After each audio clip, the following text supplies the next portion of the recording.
আসসালামু আলাইকুম। আমি আরিবার মা টাঙ্গাইল থেকে বলছি। লাইফ ইন মোশন চ্যানেলটিতে আপনাদের সকলকে স্বাগতম। আমার লাস্ট ভিডিও যারা দেখেছেন তারা জানেন আমি কিছুদিন গ্রামের বাড়িতে থেকে এসেছি। তো বাসায় আসার পরের ভিডিও আজকে আমি আপনাদের কাছে শেয়ার করব। বাসায় অনেকদিন না থাকার কারণে সব কিছুতে ধুলাবালি পড়ে একদম নষ্ট হয়ে আছে। তো বাসায় এসে সবার প্রথমে কাজ হলো সব কিছু ক্লিন করা। আর যেহেতু সামনে ঈদ প্লাস বাসায় গেস্ট আসছে, তাই যতটুকু সম্ভব ডিপ ক্লিন করছিলাম।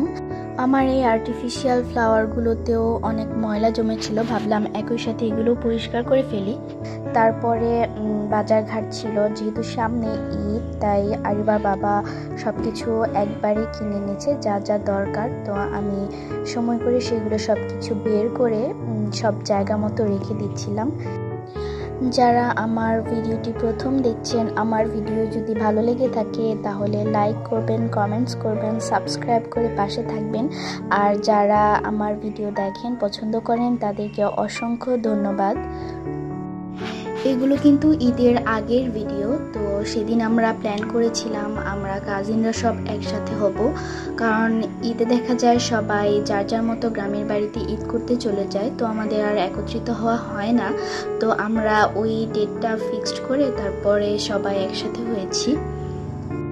সবাই ঈদের পরে মজা করে ঘুরতে যায়, বাবার বাড়ি যায়। আমি না হয় ঈদের আগে যতটুকু পারি একটু মজা করে নিই।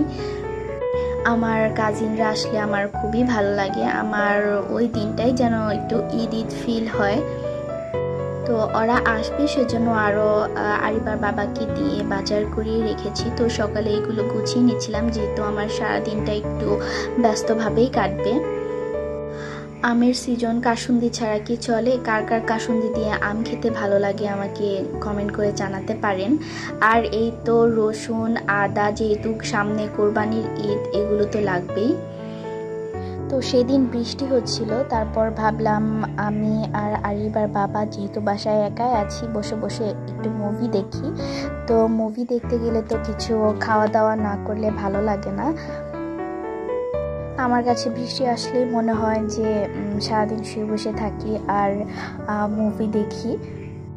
আমার কাজিনরা চলে এসেছে, তাই ভাবলাম ওদের আম কেটে দিই। এগুলো হচ্ছে আমাদের বাড়ির গাছের আম। যারা লাস্ট ভিডিও দেখেছেন তারা জানেন। ওদের আম খেতে দিয়ে আমি বিরিয়ানি রান্না করার জন্য চলে গেলাম। দুপুরে আমরা বিরিয়ানি খাবো। তো আমার এক বোন আমাকে হেল্প করছিল আর আমি রান্না করছিলাম। আমি কাউকেই বসিয়ে রাখিনি, এক একজনকে এক এক কাজে লাগিয়ে দিয়েছি। যেমন আমি রান্না করছিলাম, পাশাপাশি আমার এক বোন আমাকে হেল্প করছিল। আমার আরেক বোন কেক বানাচ্ছিল, ও আবার খুব ভালো কেক বানায়।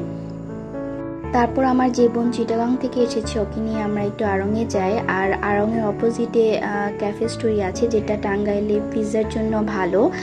তারপর সেখান থেকে একটা পিৎজা নিয়ে আমরা বাসায় চলে যাই। বাসায় গিয়ে খাবার টাবার সব রেডি করে আমরা ছাদে চলে যাই বাজি, পটকা এগুলো ফাটানোর জন্য।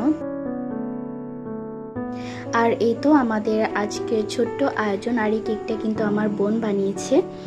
আমরা অনেক রাত পর্যন্ত আড্ডা দিই, খাওয়া দাওয়া করি, মেহেদি দিই।